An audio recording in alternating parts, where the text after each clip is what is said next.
Ok, số đây nữa từng lên nữa. Ngàyนี้ខ្ញុំមានអ្វីថ្មីបន្តិចចង់ចែកម្លែកទាក់ទងនឹងវិធីសាស្ត្រនៃការ export coordinate ចេញពីប្លង់ចេញពី AutoCAD ទៅកាន់ Excel ហ្នឹងហើយអញ្ចឹងដើម្បី export បាន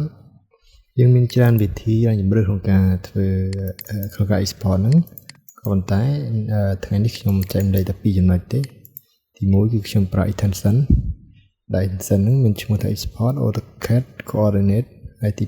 2ខ្ញុំប្រើ list ជំនួយដែល list ជំនួយមានឈ្មោះ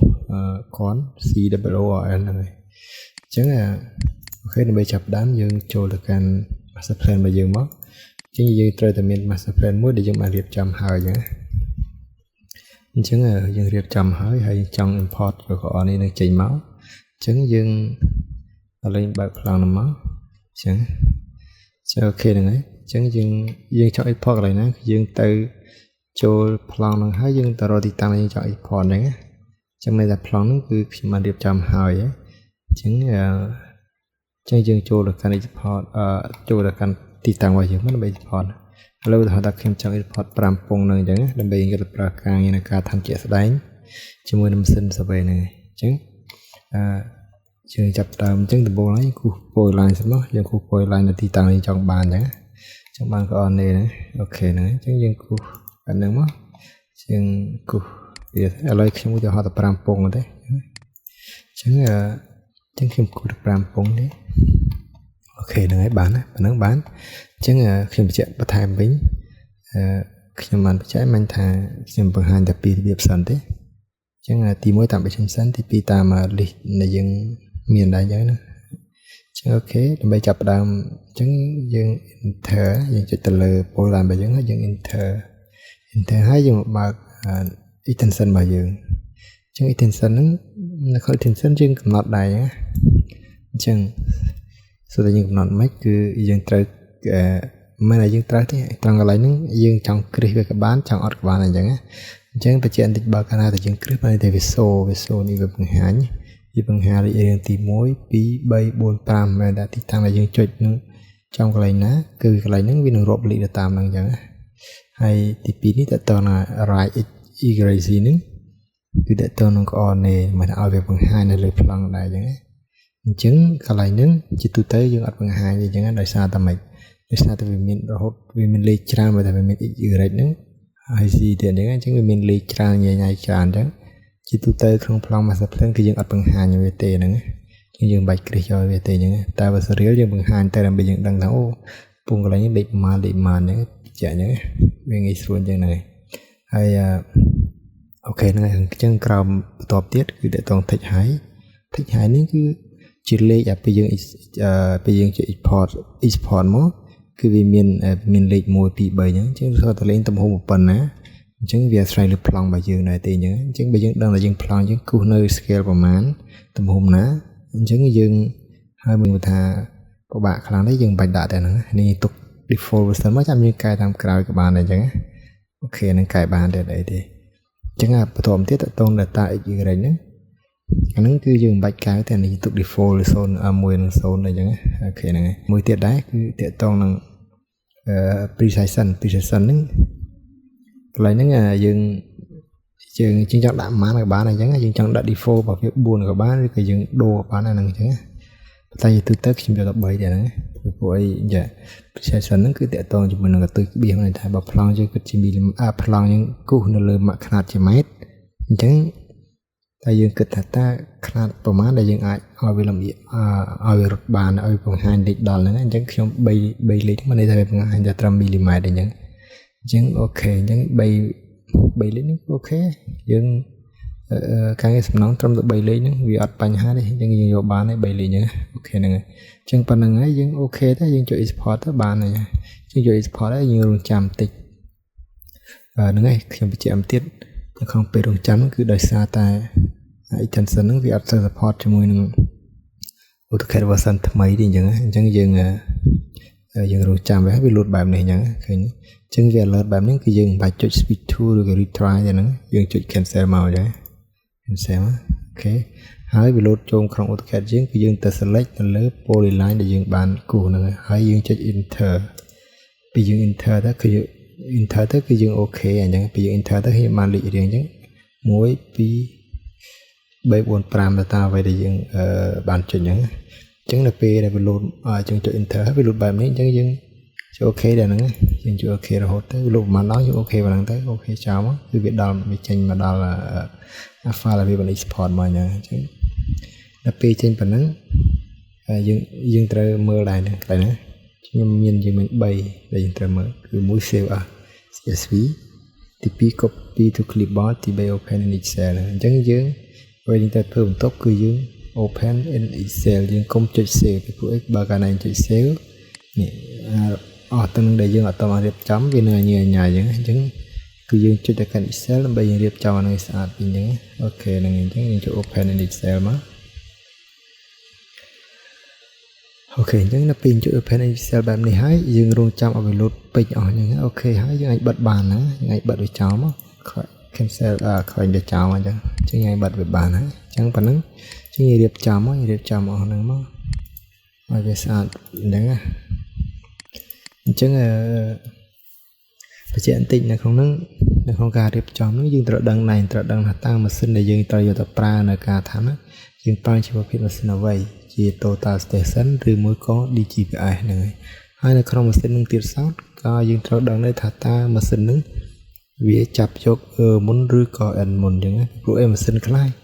អ្នកប្រើហ្នឹងគឺកំណត់មុនទៅអ្នកខ្លះគេប្រើទៅគេកំណត់ end មុនអញ្ចឹងអញ្ចឹងអានឹងនៅក្នុងម៉ាស៊ីនយើងដូរបាននេះអញ្ចឹងយើងនៅពេលយើងព្រោះចេះបើសិននៅកន្លែងយើងដាក់វាខុសវាអត់បញ្ហាទេណាគ្រាន់តែវាដូរទិសដៅពីលេខទៅកើតវាកើតទៅលេខអញ្ចឹងវាខុសអានឹងបើថាវាខុសគឺវាខុសឆ្ងាយមកបើវាអត់ខុសតិចតួចនេះយើងដឹងភ្លាមតែអាហ្នឹងដល់ពេលយើងបញ្ចូលទៅឃើញបើថាយើងឧទាហរណ៍ថាយើងដាក់មុនដល់ពេលម៉ាស៊ីនចាប់ end មុនអញ្ចឹងបើខ្នាតវាខុសគឺវាខុសឆ្ងាយមកអញ្ចឹងវាអត់បញ្ហាទេបើយើងខុសភ្លាមយើងដឹងថាវាខុសហើយអញ្ចឹងយើងមកកែផ្លែទៅបានអញ្ចឹងនេះយើងឆែកមើលម៉ាស៊ីនជាក់ស្ដែងទៅអូខេហ្នឹងហើយអញ្ចឹងតើតង elevation អីផ្សេងអាហ្នឹងអាស្រ័យលើយើងតែយើងត្រូវការប្រើឬអត់ហ្នឹងអញ្ចឹងបើហ្នឹងហើយនៅក្នុងការរៀបចំនេះជាទូទៅគឺខ្ញុំមាន description មួយទៀតឡើយចង់ description ហ្នឹងគឺតើតើនឹងការបញ្ជាក់នៃចំណុចពងទាំងអស់ហ្នឹងថាហ្នឹងឈ្មោះអីអញ្ចឹងនឹងជាអ្វីអញ្ចឹងចេះវាដូចឥឡូវមើលប្លង់យ៉ាងវិញសិនមកអញ្ចឹងគឺឃើញនៅប្លង់ក្នុងប្លង់ឃើញវាមានពងមួយហ្នឹងហើយគ្រឿងមួយឃើញមានឈ្មោះឯង P3 P8 P13 យើងអញ្ចឹងវាមានឈ្មោះនេះអញ្ចឹងកន្លែងនេះចុងនេះយើងកាប់ពិតយើងត្រូវដាក់ឈ្មោះដូចឯងអញ្ចឹងក៏ប៉ុន្តែដោយសារតែប្លង់ការថារបស់យើងគ្រឿងវាច្រើនអញ្ចឹងបើយើងទៅអង្គុយតែសេP3 P4 ហ្នឹងងយើងអត់បានធ្វើការអីទេអញ្ចឹងបានតែខ្ញុំប្រាប់ថាយើងសូនេះserial number នេះមកដើម្បីងាយស្រួលចំណាំអញ្ចឹង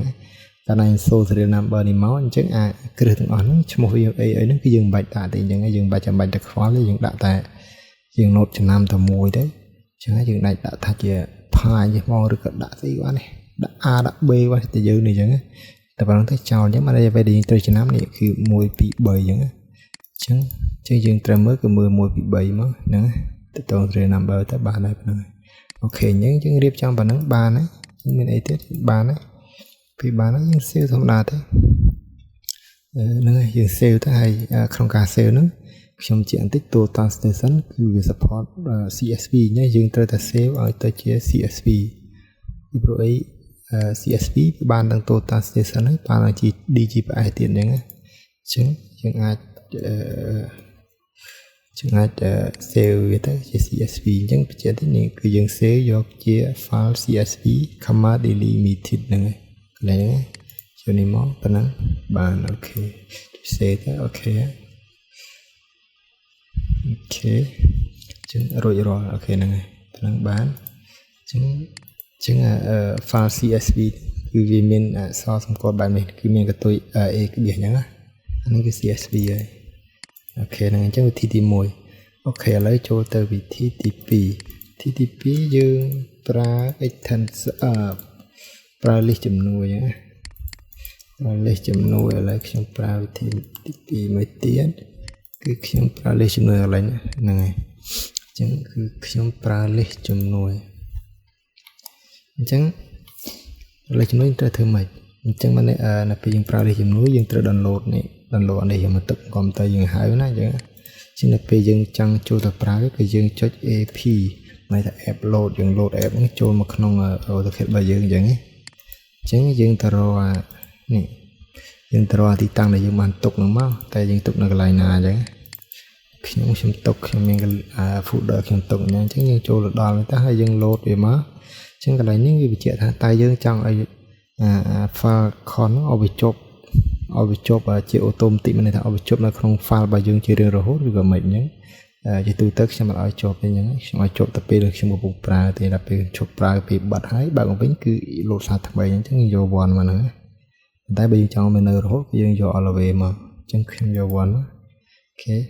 អញ្ចឹងឃើញវា successfully អញ្ចឹងយើងអូខេ close វាទៅអញ្ចឹងយើងអាចប្រើបានអញ្ចឹង so recommend យើងប្រើគឺយើងប្រើដូចឈ្មោះវិញអញ្ចឹង